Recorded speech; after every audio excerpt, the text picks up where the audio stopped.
पूर्वी राजस्थान में गुर्जर और मीणा राम लखन की जोड़ी की तरह हम जो रहते हैं, इनको लड़ाना चाहते लोग। स्वर्गीय राजेश पायलट साहब जब आए थे, वो दौसा की धरती, वो मीणा समाज, जिन्होंने राजेश पायलट साहब को पूरे देश की राजनीति के पटल पर पहचान दे दी, और उस पायलट साहब की वजह से गुर्जर समाज की पहचान पूरे देश में हो गई थी।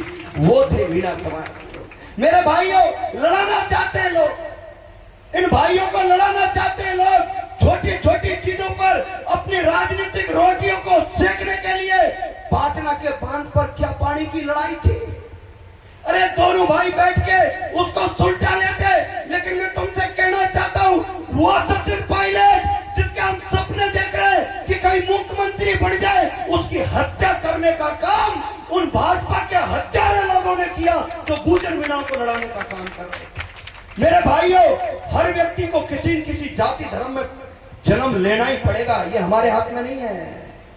कौन व्यक्ति किस जाति में जन्म लेगा, किस धर्म में जन्म लेगा, किस गांव में लेगा। मैंने गुर्जरों में जन्म ले लिया, खटाना मुझे गोत्र मिल गया, गांव तेज गांव केमरी मिल गया, राम सिंहपुरा के लोगों को यहाँ के गांव में जन्म मिल गया। ये तो परमपिता परमात्मा के हाथ की बात है, कौन कहां जन्म लेगा, किस जाति में लेगा। लेकिन मेरे भाइयों, तुम समझना, लोग पहले जो राजा होते थे, तलवारों की लड़ाइयों में राजा होते थे। तब तो 6वीं शताब्दी से लेके 11वीं शताब्दी तक गुर्जर प्रतिहार राजवंश था, बहुत सारी जातियों का जन्म ही नहीं था। समय बदल गया, परिस्थिति बदल गई, हमें भी बदलना होगा। अगर तुम्हें लोकतंत्र में राजा चाहिए, सचिन पायलट साहब को मुख्यमंत्री चाहिए, तो मैं कह रहा हूं, मीणा ही नहीं, जिस गांव में हम रहते हैं, किसी भी जाति समाज का व्यक्ति वहां हो, मीणा, ब्राह्मण, बढ़िया, एसटी का, धोबी, उनको आगे रखो, बड़े भाई की भूमिका में रखो, आगे लेके चलो, तुम राजा बन जाओगे। नहीं तो तुमको लड़ाते रहेंगे और आपस में बांटते रहेंगे, तुम्हारा नंबर नहीं आएगा। इस बात का भी आप लोग ध्यान रखना। मैं हमेशा कहता हूं, जो पढ़ा लिखा व्यक्ति होगा, नफरत भगाओ, भाईचारा बनाओ। आप देखना, बड़े बड़े नेताओं को देखना, बड़े बड़े राजघरानों को देखना, बड़े बड़े हेलीकॉप्टरों में घूमने वालों को देखना, उनकी ससुरालें उनके जाति समाजों में नहीं होती। बड़े लोगों के, उनके कोई जातिवाद नहीं होता, कोई धर्मवाद नहीं होता। मैं ये नहीं कह रहा हूं कि हमारे बच्चे ऐसा करेंगे, वो ऐसा नहीं करेंगे। मैं इस बात को इसलिए कह रहा हूं कि हम उनके ही जयकारे लगाते हैं, उनके ही जयकारे लगाते हैं, लेकिन हमको लड़ा देते हैं। मेरे भाइयों, आप थोड़ा सा सोचना कि प्रहलाद सिंह खटाना कुछ कह के गया है, तो इस पर मनन करना, चिंतन करना। ये भाजपा, मैं कह रहा हूं ना, मैं कह रहा हूं, मुझे भी ये भाजपा के लोग 10 साल से कह रहे हैं, आजा तुझे राज मंत्री बना दे।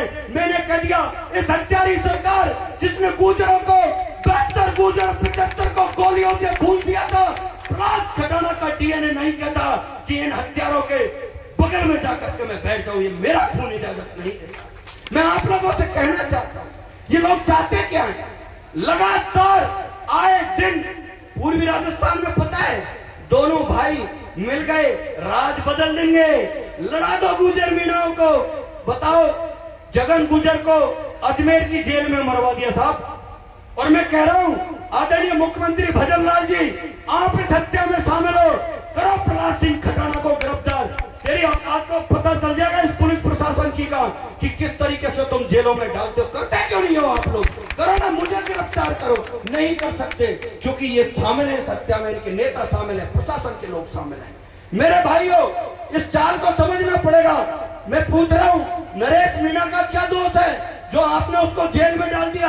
क्या नरेश मीणा का ये दोष है कि नरेश मीणा ने ये कह दिया था पांचना के बांध पर कि गुर्जर मीणा भाइयों को, अगर मीणा भाइयों को पानी चाहिएगा, मैं गुर्जरों से भीख मांग करके पानी ले आऊंगा, लेकिन मैं गुर्जर मीणाओं को लड़ते हुए देखना नहीं चाहता। मैं नहीं चाहता।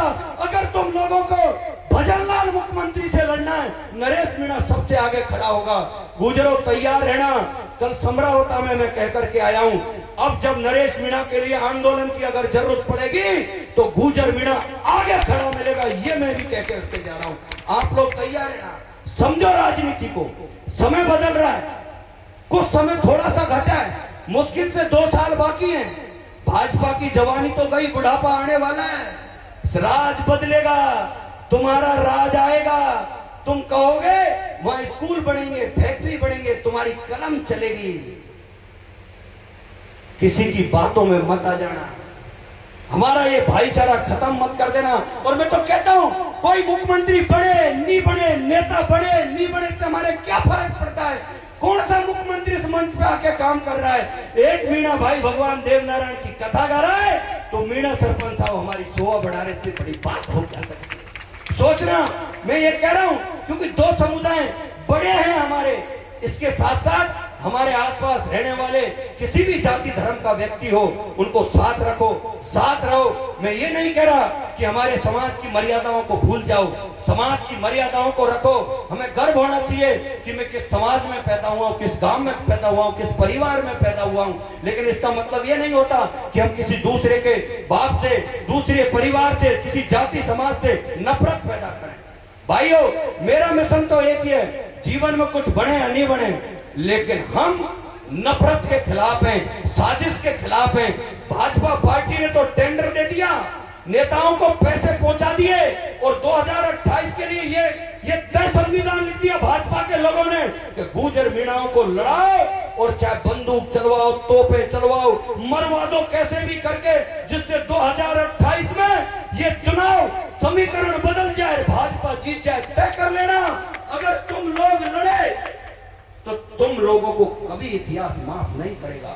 मैं अंतिम शब्दों में कहूंगा, आप लोगों ने प्यार दिया, सम्मान दिया, दिल में बहुत पीड़ा था। 15 साल से चल रहा हूं, 25 लाख किलोमीटर की यात्रा पड़ा लेता हूं। मैंने मीडिया में काम किया है, मैंने नर्सिंग की है, मैं ऐसे नहीं हूं, नौकरियां भी छोड़ी है मैंने, लेकिन दिल में दर्द है। हर व्यक्ति को ईश्वर किसी किसी काम के लिए भेजता है।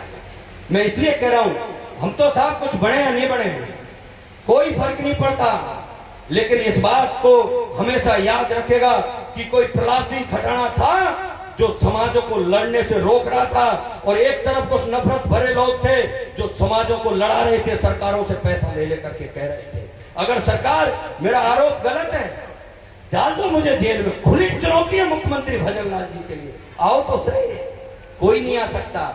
इसलिए अंत में कहूंगा, आपका मान सम्मान प्यार सदैव ऐसा बना रहे। और मैं दोबारा हाथ जोड़ूंगा कि साहब यह गांव से अगर बारात बुला लेंगे तो जरूर हम आएंगे। राम राम साहब।